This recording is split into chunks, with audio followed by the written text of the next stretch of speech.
A internet caiu. O e-mail falhou. A maquininha travou. E o cliente se mandou. A Alu Telecom tem uma das melhores coberturas em fibra ótica do Brasil. São mais de 17 anos de experiência e 35 mil quilômetros de fibra ótica espalhados pelo país. Acesse o site e saiba mais. Alu Telecom. Conexão de verdade.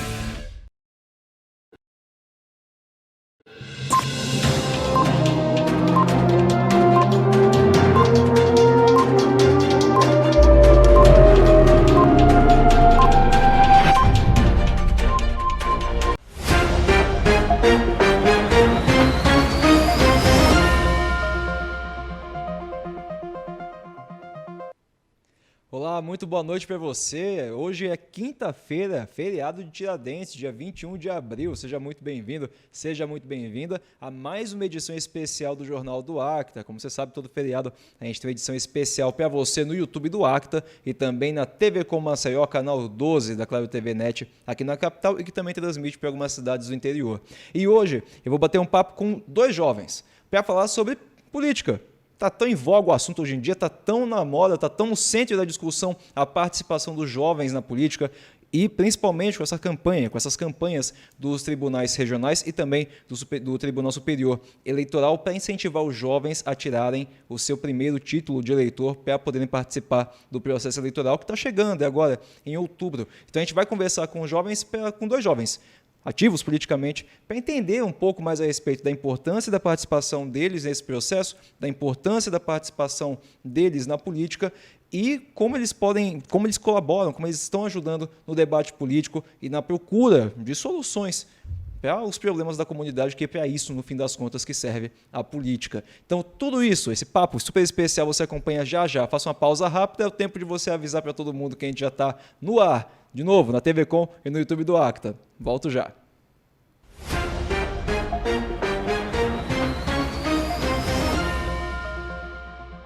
Neste Braskem Explica, vamos falar sobre como são planejadas todas as intervenções nas áreas desocupadas para preparar o futuro dos bairros. As demolições indicadas como prioritárias pela Defesa Civil são feitas de imediato. As outras demolições estão previstas no termo de acordo socioambiental e vão seguir um cronograma que está sendo elaborado. O objetivo é melhorar a segurança da região e o convívio com a cidade de Maceió. Para fazer as demolições, a equipe segue um planejamento com todas as medidas de segurança necessárias e prepara um mapeamento e o isolamento da área. E todo o material que sobra recebe destinação ambientalmente adequada. Depois das intervenções, as áreas vão ter cobertura vegetal e não vão mais receber edificações. Outras medidas podem ser definidas no futuro, sempre em conjunto com a comunidade e as autoridades competentes. Saiba mais em braskem.com.br/Alagoas.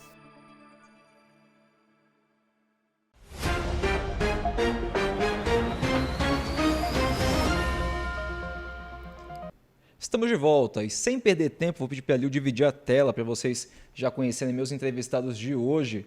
Deixa eu ver se eles chegam aqui para a gente poder começar esse bate-papo importantíssimo. Tá aí, já na sua tela. Vou conversar com a Carol Dias, que é ativista política, e também com Natalício Vieira, que é secretário de comunicação do movimento Ala Jovem. Deixa eu dar meu boa noite. Boa noite, Carol. Boa noite, Natalício. Deixa eu começar primeiro com a Carol. Boa noite, Carol. Boa noite, Derek. Obrigada pelo convite. Boa noite, Natalício. Bem-vindo. Boa noite, Derek. Boa noite, Carol. Boa noite, telespectadores.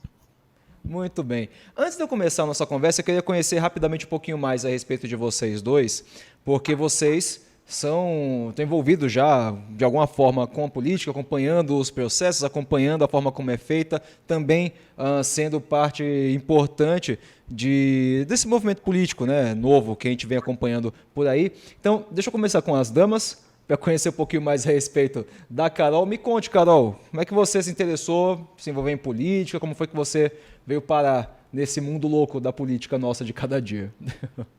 Eu me envolvi, é muito interessante a história, porque eu me envolvi pelo ímpeto da juventude mesmo, né, de querer as coisas diferentes e tudo mais.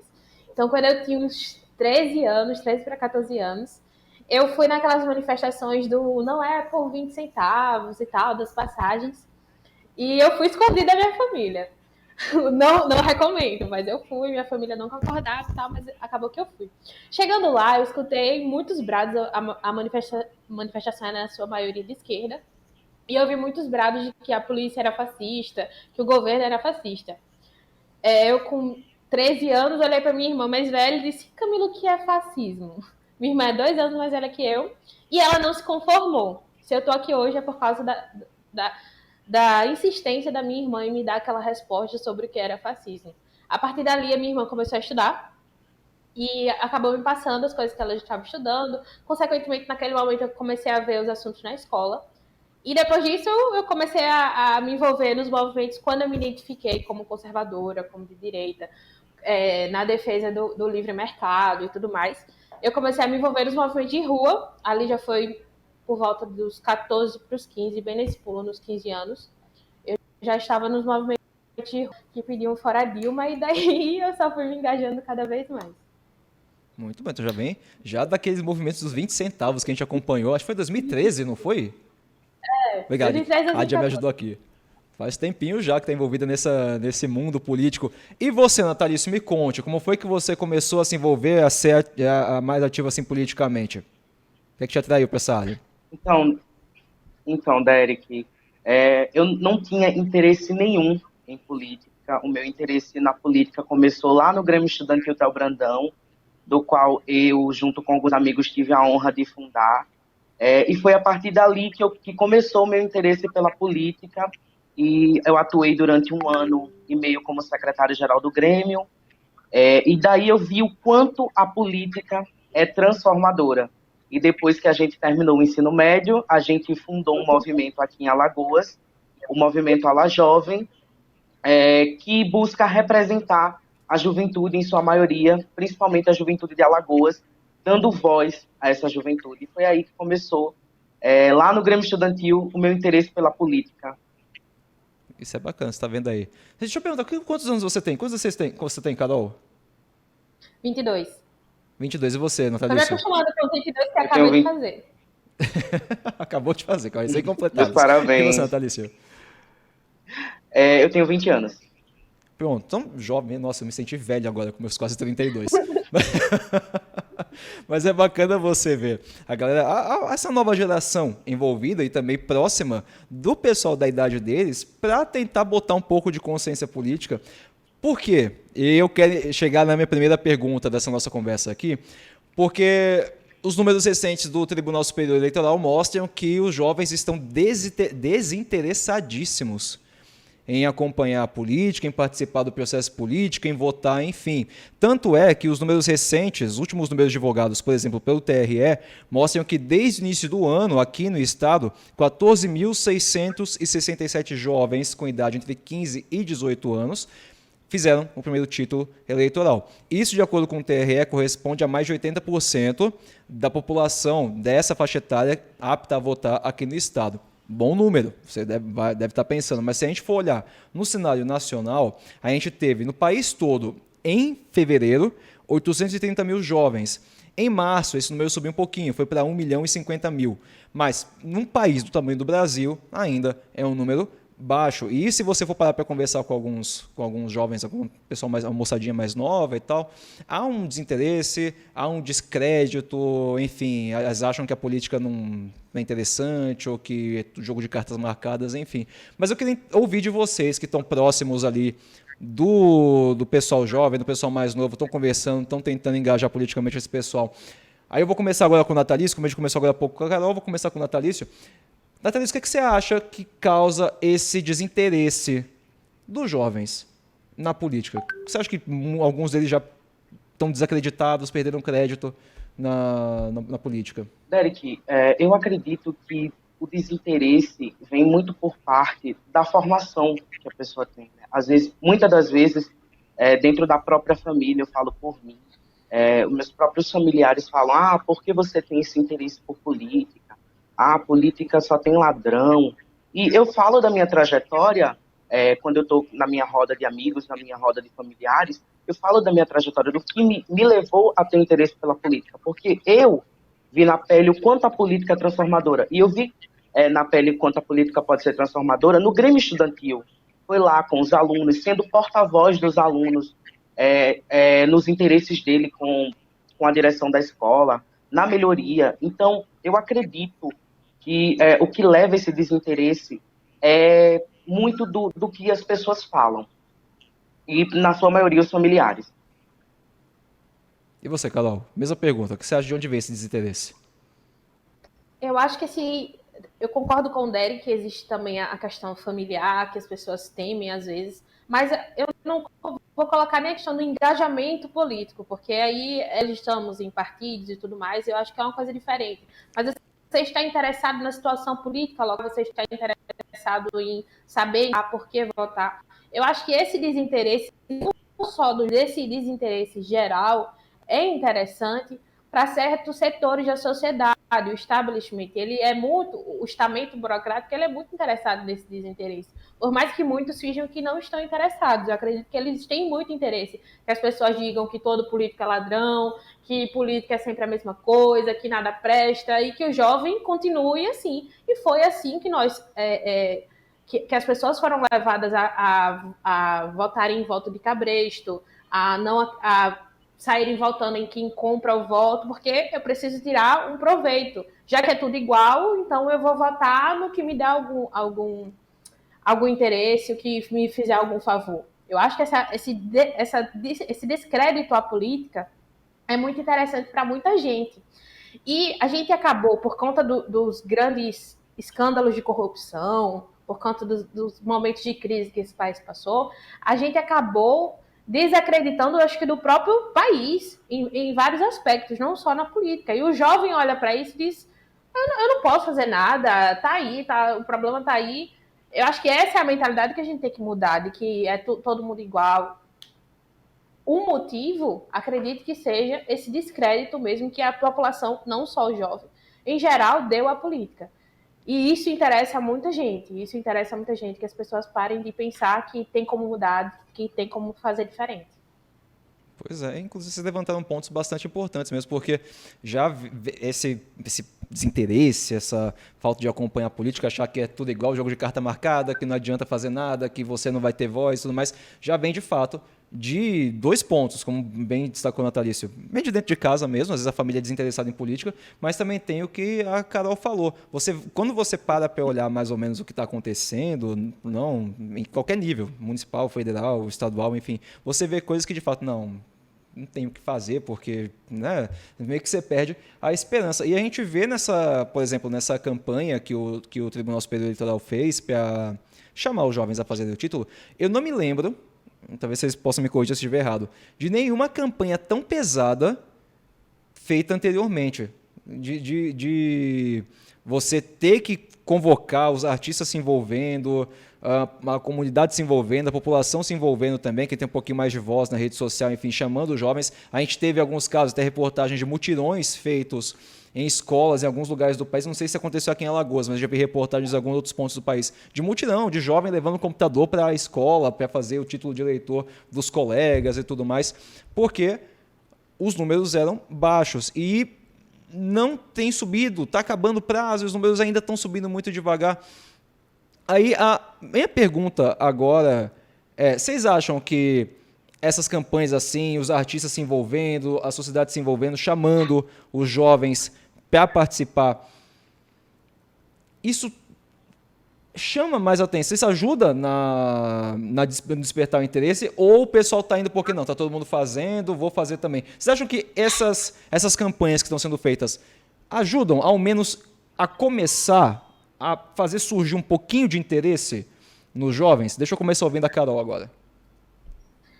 Olha, Derek, eu acredito que ajuda sim. Eu acho que as pessoas, quando pessoas conhecidas, quando pessoas que estão na grande mídia, começam a falar do assunto, isso chega na rede social daquela pessoa que não tem nenhum engajamento político, isso chega no mais jovem e tudo mais. Eu acredito que o meio cultural ele tem influência direta na forma como nós nos comportamos.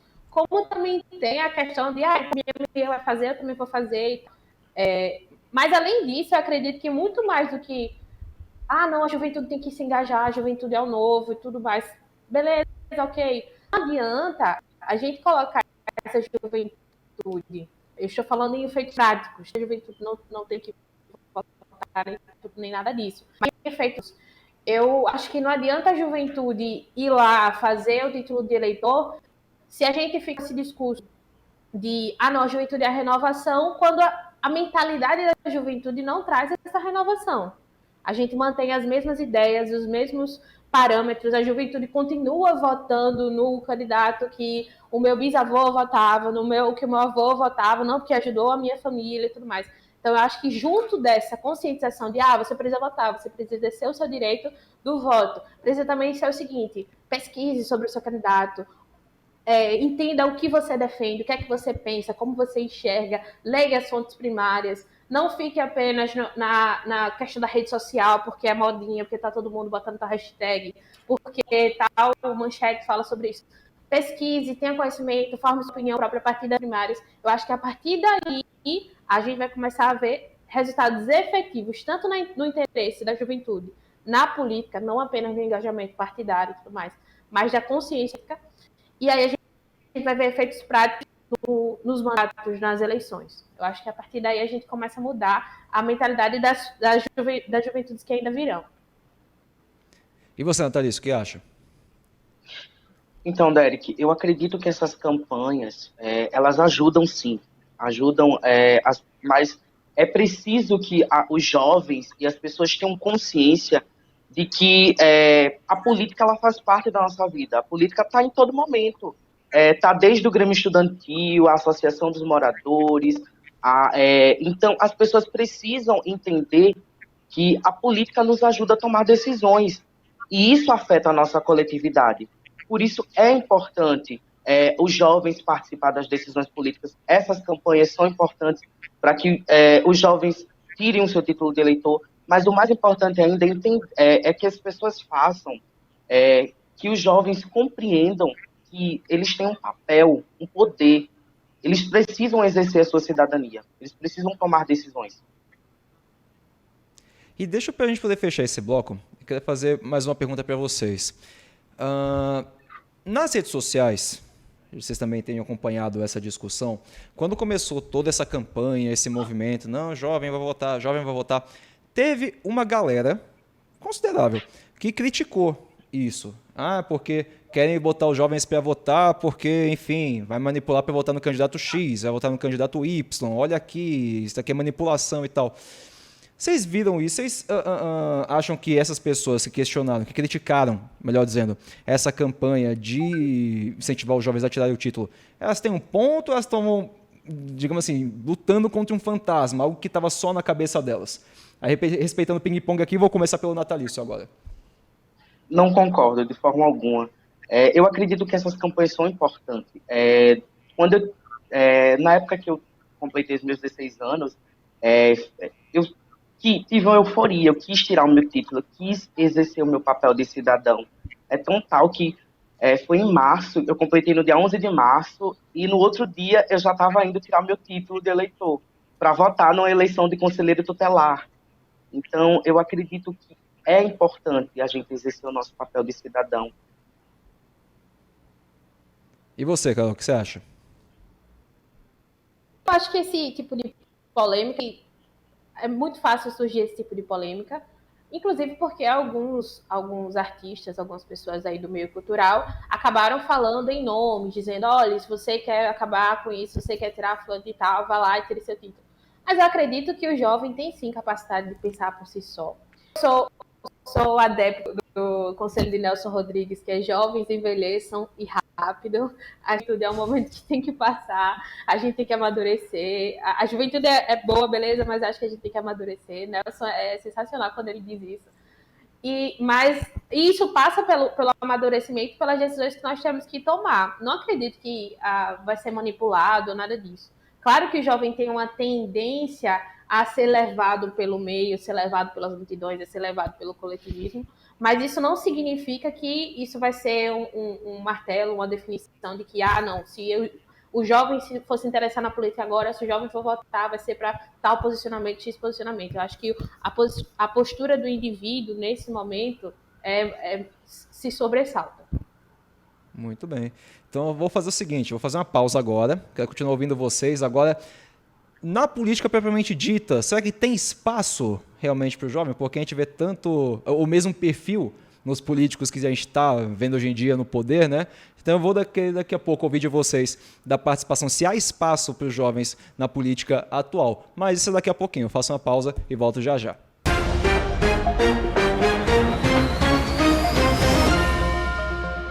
Com 359 anos de existência, o Correios é uma empresa pública e atende de forma igualitária aos 5.568 municípios de todo o Brasil. O maior e mais importante segmento logístico da América Latina, essencial no e-commerce, também se destaca pelo seu trabalho na área social, distribuindo livros didáticos, as provas do Enem, medicamentos e auxiliando de forma humanitária cidades em estado de calamidade. Mesmo sendo um órgão federal, o Correios não recebe um só centavo do governo e mesmo assim ainda consegue gerar lucros para os cofres públicos. Senadores, contra fatos não há argumentos. Uma empresa pública, tricentenária, premiada internacionalmente, não pode jamais ser vendida. Em ano eleitoral, a população brasileira estará de olho em seus verdadeiros representantes. O que é do povo não se vende. Vote não à privatização. Correios não se vende, Correios se defende.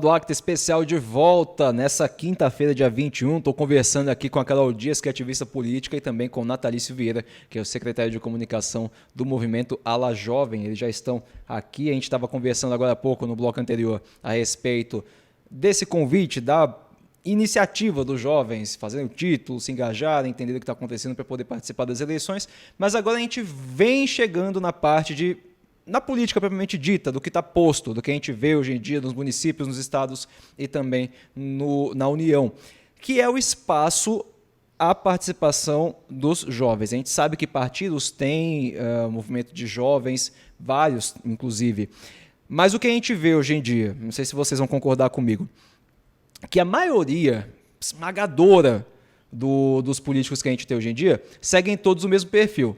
Alguns já estão ali na quinta, sexta geração no poder, alguns mais do que isso, né? É só acompanhar, acho que a família do ACM, que tá na política desde, acho que da época da redemocratização, é tempo. E a gente tem outros casos também, são famílias e tal. O perfil dos nossos governantes é basicamente o mesmo, são homens brancos, ricos, héteros, cristãos, basicamente isso, é um perfil único.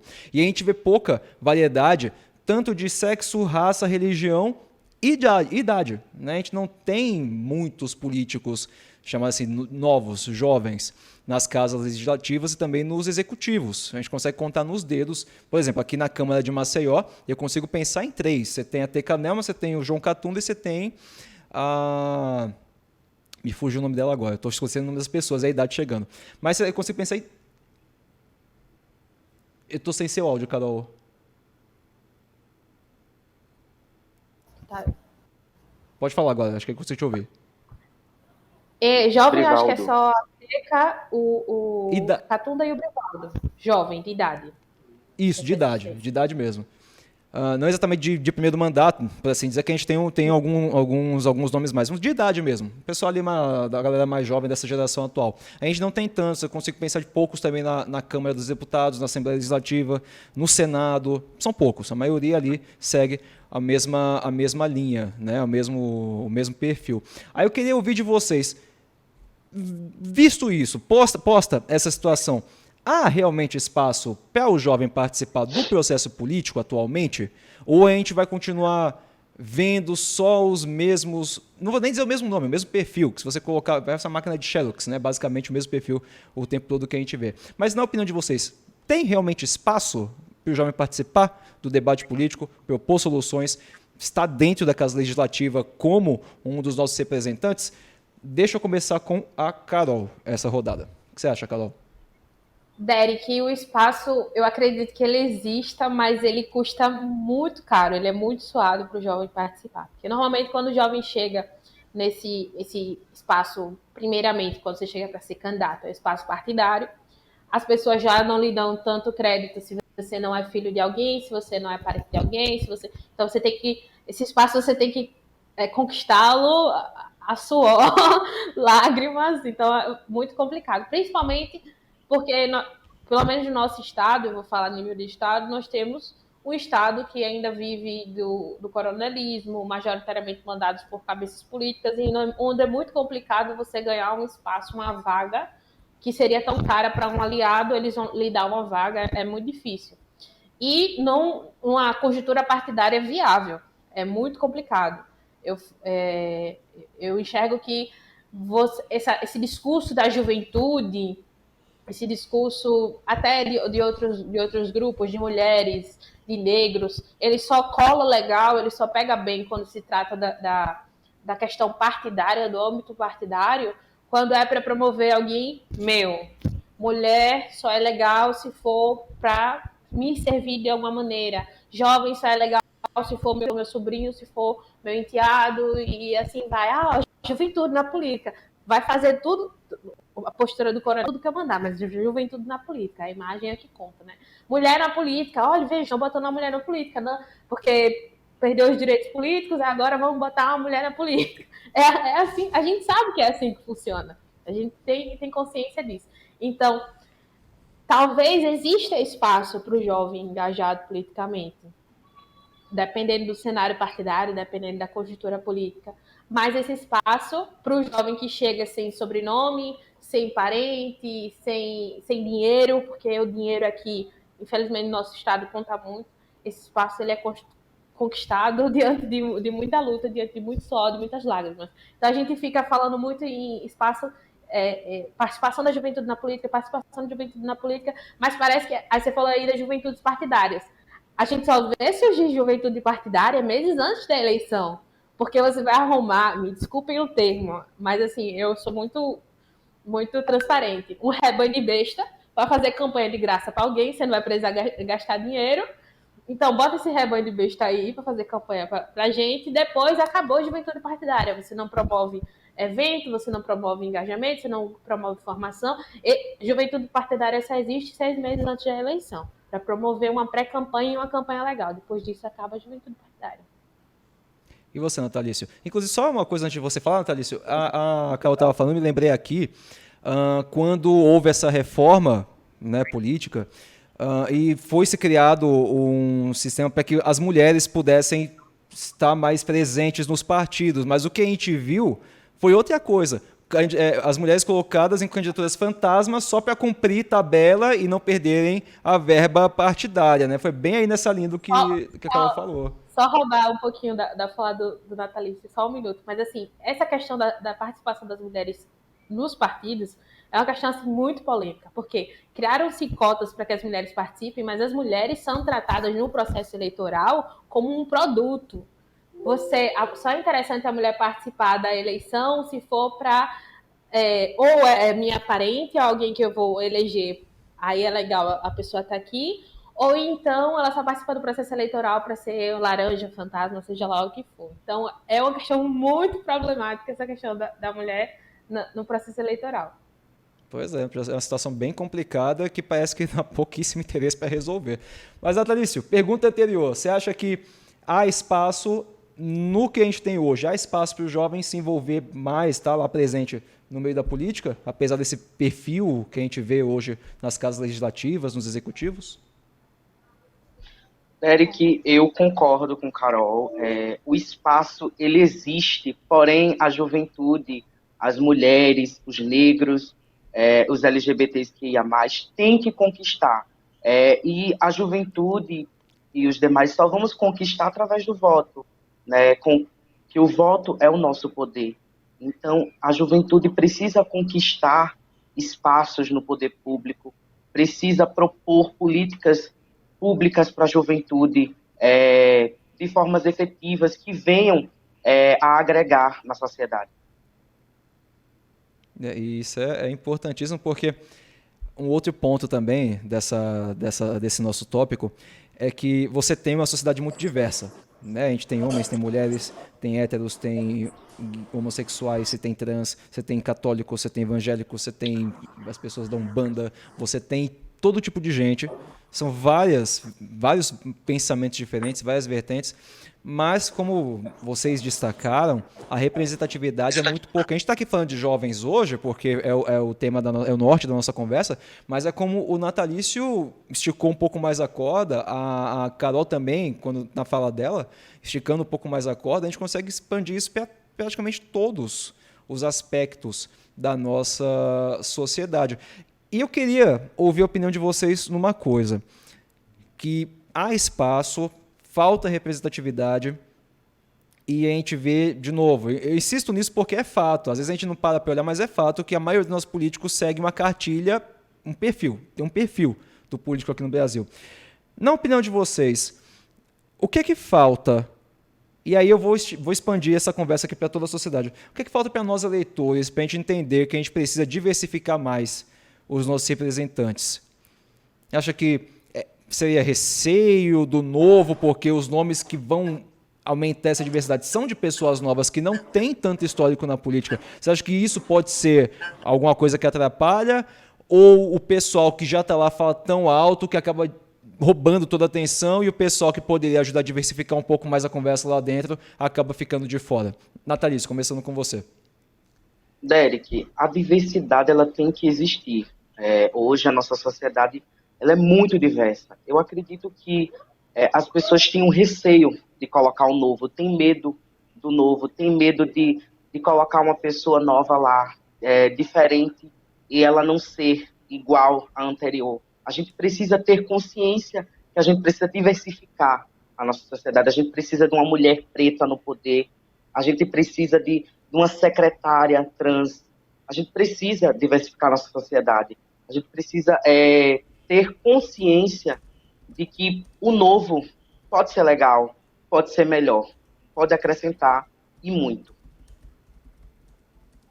Muito bem. E é aquele negócio, né? A gente cobra tanto mudança, a gente não começar em algum lugar, fica complicado, né?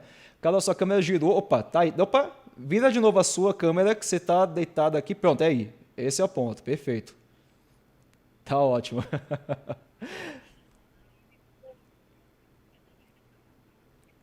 Tá, mas Peck, a minha diretora disse para você virar seu celular, por favor, para horizontal, para ela poder fazer o acerto aqui. Isso, tá bom aí, diretora? Precisa acertar?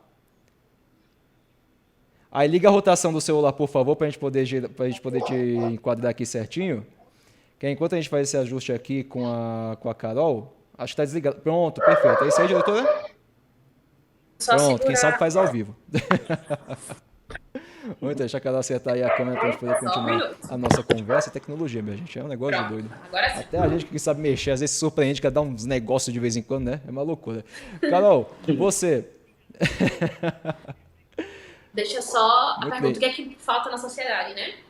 Isso. Eu acho que o principal problema que a gente tem hoje, que eu bato muito nessa tecla, é a questão da compra de voto.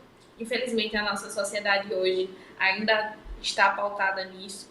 Nós precisamos lembrar, muito se falou, o Derek falou, o Natalício falou, não, são sempre os mesmos perfis, mas a gente precisa lembrar que essas pessoas foram eleitas, e foram eleitas por esta mesma população que, em grande maioria, fala que mulheres têm que participar, que trans têm que participar, que negros têm que participar.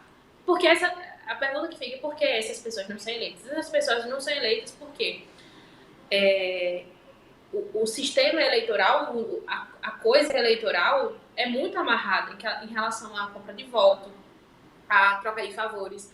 Acho que a primeira coisa que tem que mudar, que é o mais difícil, que é mais complicado, é a mentalidade da população mesmo. A população ainda tem um costume, uma cultura de que você precisa me fazer um favor para eu poder votar em você, você precisa me dar algo em troca para eu poder votar em você, caso contrário, eu vou votar na outra pessoa, seja lá quem for a pessoa, seja lá o que pense a pessoa, seja lá o que proponha a pessoa.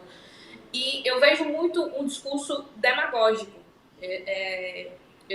Eu trabalho, hoje em dia eu trabalho no meio político, eu trabalho na assessoria política, e eu vejo muita gente falando, mulheres têm que participar, negros têm que participar. Poxa, se você fala tanto nisso, apoia a candidatura de uma mulher, apoia a candidatura de um negro, apoia a candidatura de um trans, Abra mão do seu mandato, aí eu quero ver você defender que acredita, que defende as pautas, que defende os negros, que defende representatividade. Abra mão do seu mandato de fazer a sua campanha, vamos apoiar, porque o importante é que nós tenhamos representatividade. O que existe muito também, e é por isso que as coisas não mudam, é esse discurso demagógico, de que, não, precisamos, e poucas ações mudam. Vamos olhar para a chapa dessas pessoas, esses políticos que estão no poder, que falam que nós precisamos. Vamos conferir a chapa. Quantos negros, quantos gays, quantas mulheres, quantas pessoas que não estão ligadas a você politicamente, quantas pessoas você deu a oportunidade. Eu digo porque, não sei nem se há espaço para isso, mas eu sou pré-candidata a deputada estadual, e houve um momento na negociação partidária onde uma mulher que defende que mulheres e pretos e tudo mais estejam no âmbito político, disse que se eu estivesse na chapa ela não estaria. Mas você defende candidatura de mulheres negras, como é que você está dizendo que se eu estiver na chapa você não está na chapa? Então a gente pega essas pessoas no pulo do gato da demagogia, e aí é a questão. Primeira coisa, a mentalidade das pessoas. Depois a gente precisa pôr um fim nesse discurso demagógico de precisamos e começar a fazer, ao invés de sair dessa questão do discurso. Pois é, isso são pontos muito importantes. Vamos dar oportunidade ao novo. É um debate. Né? Você ia falar, Calício? Eu estou dizendo, vamos dar oportunidade ao novo. Vamos dar oportunidade que outras pessoas nos representem, sem ser essas pessoas padronizadas. É aquela história que a gente estava aqui conversando, que esse debate é mais antigo que andar para frente. Seguinte, eu vou fazer uma pausa rapidinha e vou conversar daqui a pouquinho com o Natalício e a Carol a respeito do debate político, da participação da população, dos jovens, que é o nosso norte aqui da conversa, e a expectativa para as eleições desse ano, porque tem um candidato ou um pré-candidato fazendo questionamento, tem outro pré-candidato que é alvo de ataque, esse outro candidato que é alvo de ataque também, e tá uma coisa. Tem gente temendo que aconteça alguma coisa grave nas eleições, que acabe afetando todo o país. Tem gente, inclusive, com medo de que aconteça algo como aconteceu no Capitólio, nos Estados Unidos. Então, a gente vai, junto aqui, conversar um pouquinho a respeito do momento atual da política aqui no nosso país, depois dessa pausa que a gente faz agora. Até mais.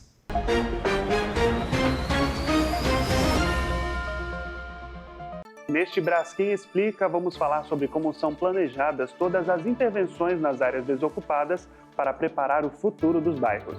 As demolições indicadas como prioritárias pela Defesa Civil são feitas de imediato. As outras demolições estão previstas no termo de acordo socioambiental e vão seguir um cronograma que está sendo elaborado. O objetivo é melhorar a segurança da região e o convívio com a cidade de Maceió. Para fazer as demolições, a equipe segue um planejamento com todas as medidas de segurança necessárias e prepara um mapeamento e o isolamento da área. E todo o material que sobra recebe destinação ambientalmente adequada. Depois das intervenções, as áreas vão ter cobertura vegetal e não vão mais receber edificações. Outras medidas podem ser definidas no futuro, sempre em conjunto com a comunidade e as autoridades competentes. Saiba mais em braskem.com.br/Alagoas.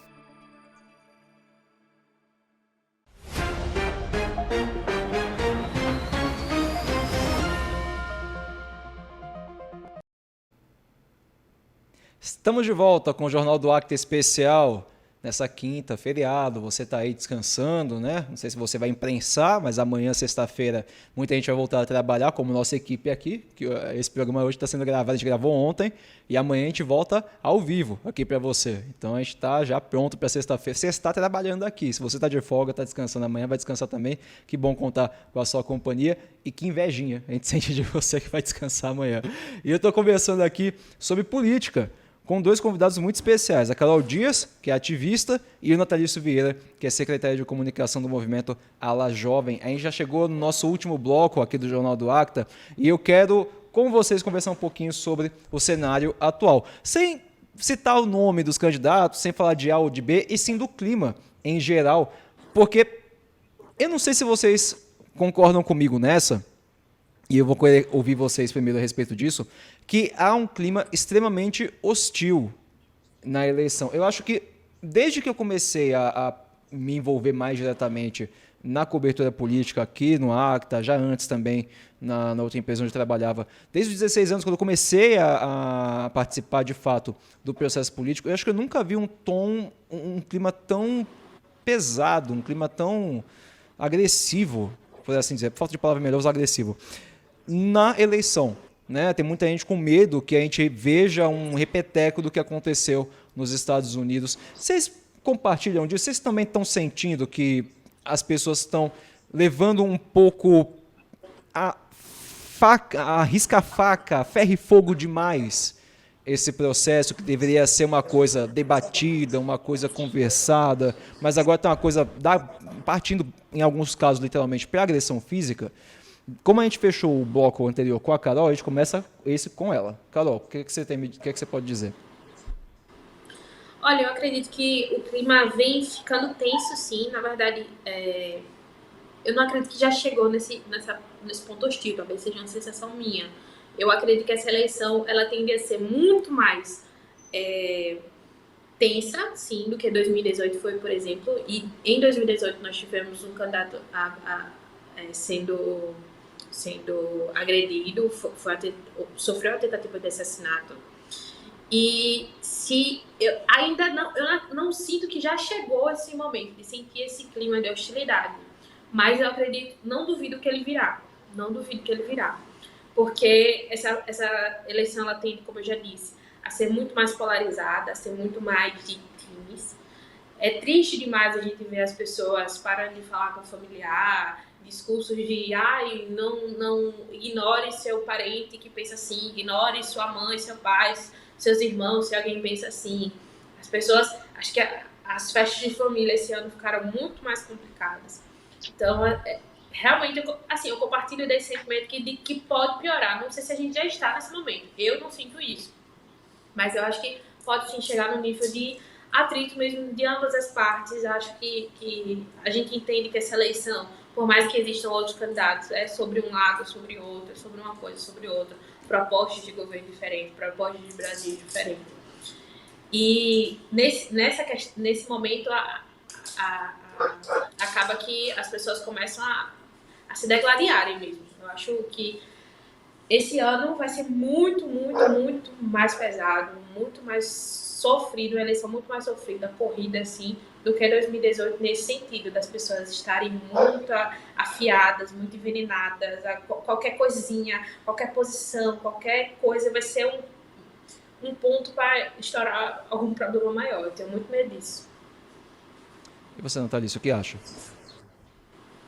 Então, Derek, eu vou pegar as palavras da Carol. Eu acredito que essa eleição tende a ser muito pesada, mas é preciso que a gente tenha consciência de que o debate tem que estar acima de tudo. A gente tem que ter consciência que a gente precisa buscar aqueles candidatos, aquelas candidatas que nos representam, que representam aquilo que a gente acredita, aquilo que a gente tem certeza, aquilo que a gente defende. Então, a gente tem que prezar pelo debate. Também temos que prezar pela busca de informações verdadeiras, porque a gente viu que na última eleição a onda das fake news trouxe grandes mentiras, né? Porque fake news é mentira, trouxe mentiras absurdas. Então a gente precisa buscar o verdadeiro, buscar acompanhar os nossos candidatos, buscar ver as propostas que eles têm para a nossa sociedade. E deixa eu pegar esse gancho que o Natalício me deu com relação às fake news para a gente falar, para a gente poder fechar a nossa conversa aqui falando a respeito do Tribunal Superior Eleitoral, que começou uma campanha também, parcerias, teve uma briga inclusive com o Telegram, que não tinha representante aqui, de repente sacou um do bolso, agora tem um representante aqui. Fecharam acordos com as redes sociais para combater fake news. Teve uma decisão recente, agora um pedido feito pelo TSE, que foi acatado pelo WhatsApp, para retardar em um ano, praticamente, o início da função de comunidades no aplicativo aqui no Brasil, justamente para evitar essa proliferação de fake news. Teve esses acordos com as redes sociais. Na avaliação de vocês, essas ações tomadas pelo TSE, tomadas pelos tribunais regionais também, elas tem chance de surtir efeito? A gente vai conseguir se livrar, por exemplo, das notícias falsas, dos ataques, enfim, para tentar ter uma eleição limpa, na base só ali do debate do que realmente importa, sem se preocupar com deepfake, com fake news, com ataques, com, enfim. Vocês acham que essas ações podem surtir efeito? O que você acha, Natalício? Eu acredito que sim, mas é preciso que se fortifiquem, né? É preciso que o tribunal, a campanha preze, coloque deixem as pessoas conscientes de que o debate tem que ser o nosso maior aliado nas eleições, para que a gente tenha uma eleição limpa e para que a gente possa eleger os nossos representantes.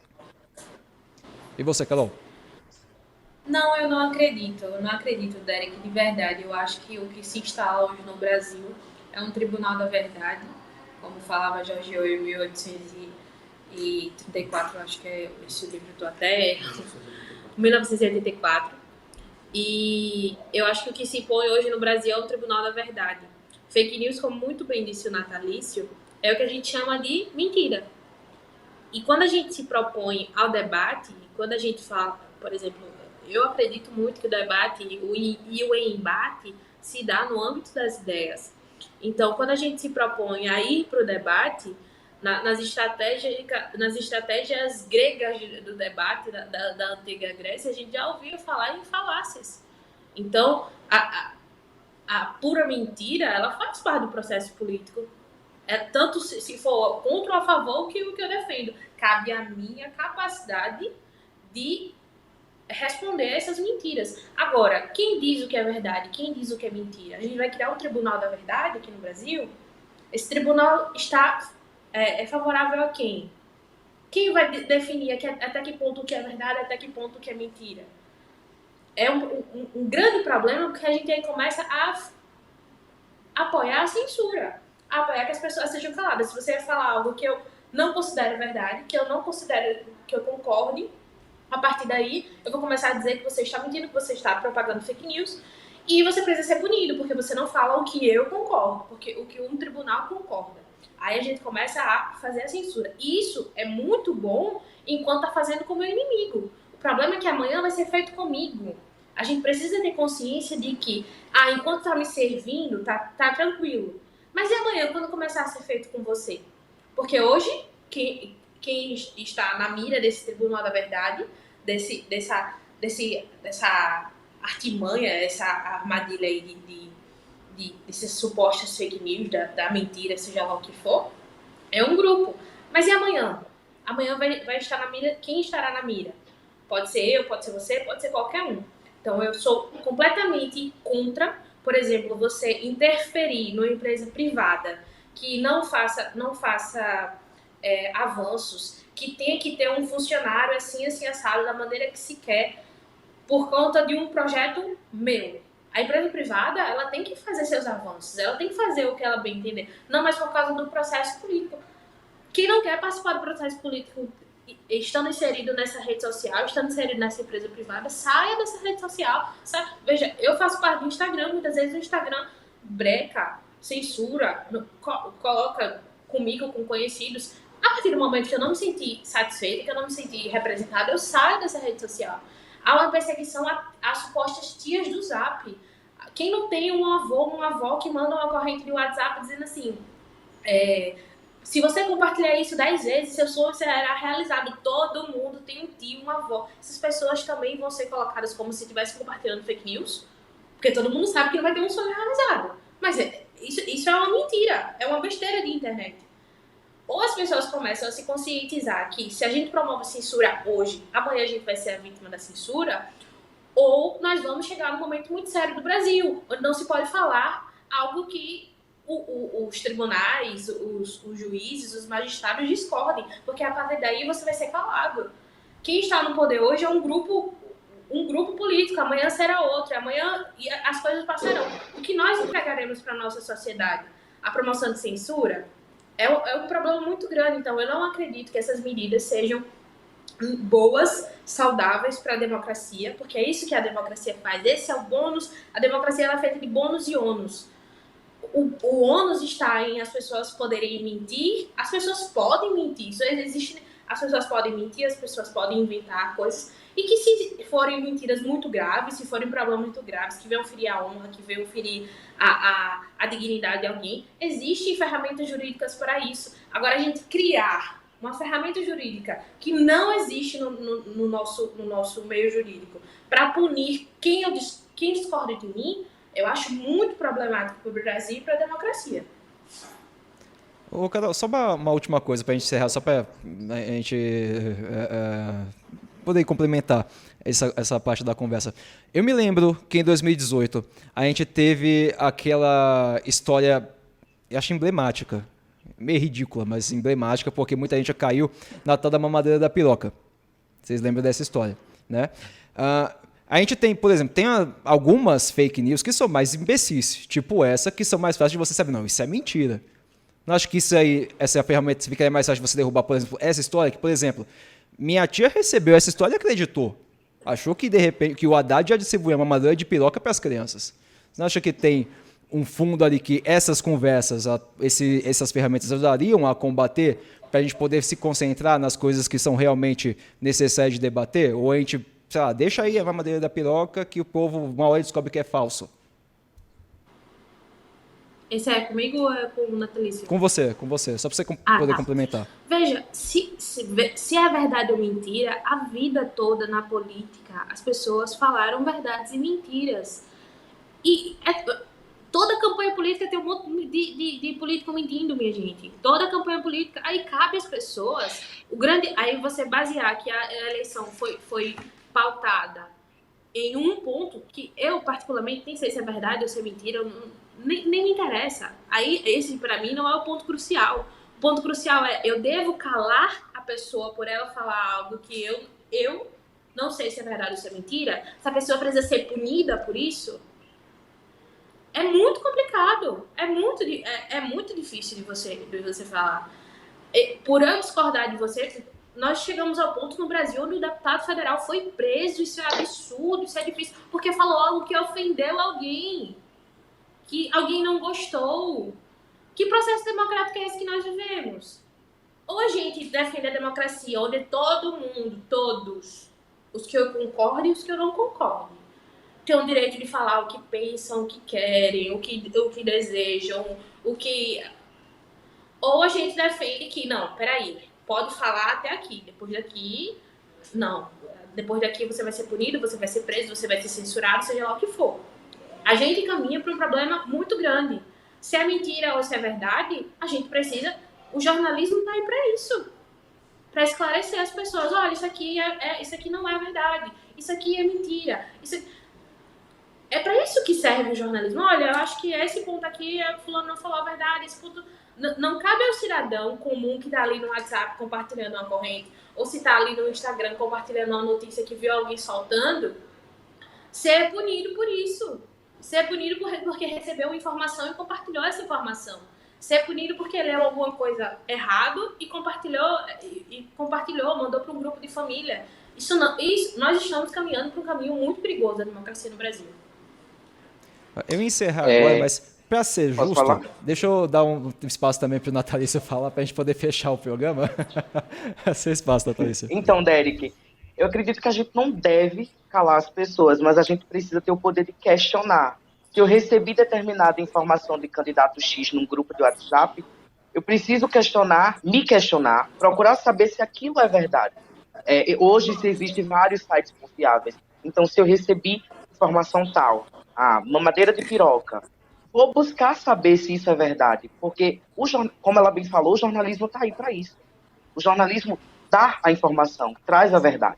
Então, a gente precisa combater essas mentiras, a gente precisa ter consciência, a gente precisa ter consciência de questionar. Recebi a informação, vou questionar se é verdade, se for a coisa mais absurda. E pode checar. Só para pontuar uma coisa, eu acho isso muito importante. A gente precisa sim questionar. Eu acho que o jornalismo está aí para trazer informação. Se a informação ela serve para uma coisa ou para outra, o jornalista que se responsabilize, mas está aí para informar. Então, eu sou completamente favorável.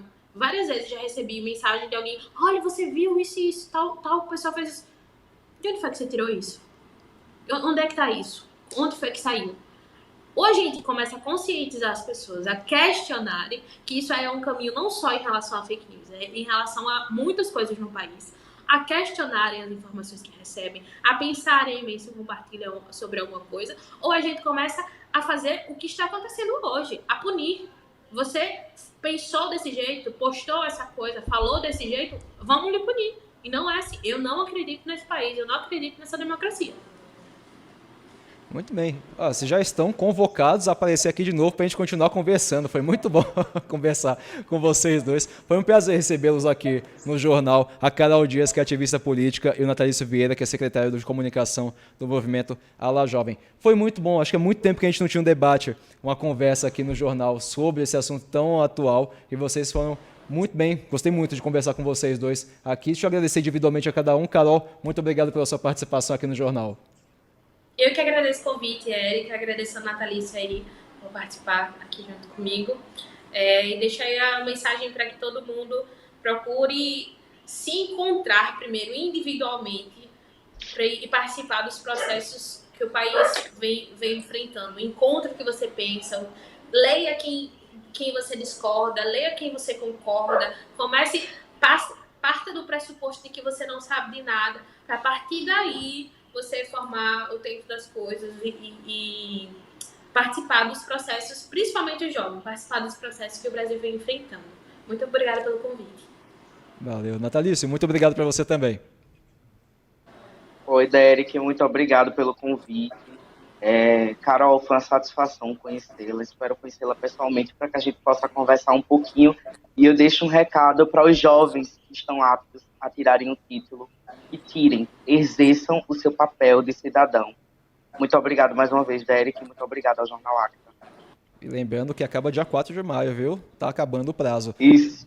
Boa noite para vocês, até a próxima, e boa noite a você aí que também está acompanhando o Jornal do Acta. Sempre um prazer recebê-los aqui na nossa casa. Amanhã, 6 da tarde, a gente está de volta ao vivo com as notícias do dia. Tenha um ótimo fim de feriado, aproveite bem, bom descanso e até amanhã. Você que está na TV Com, fica com o seu jornal, e você que está no nosso YouTube, tem muitos conteúdos para você acompanhar, muito programa de política com o Felipe Farias, tem o pessoal do esporte, do Esquadrão 89 e muito mais. Todos os nossos vídeos estão lá no youtube.com/actaoficial. Até amanhã às 6, ao vivo.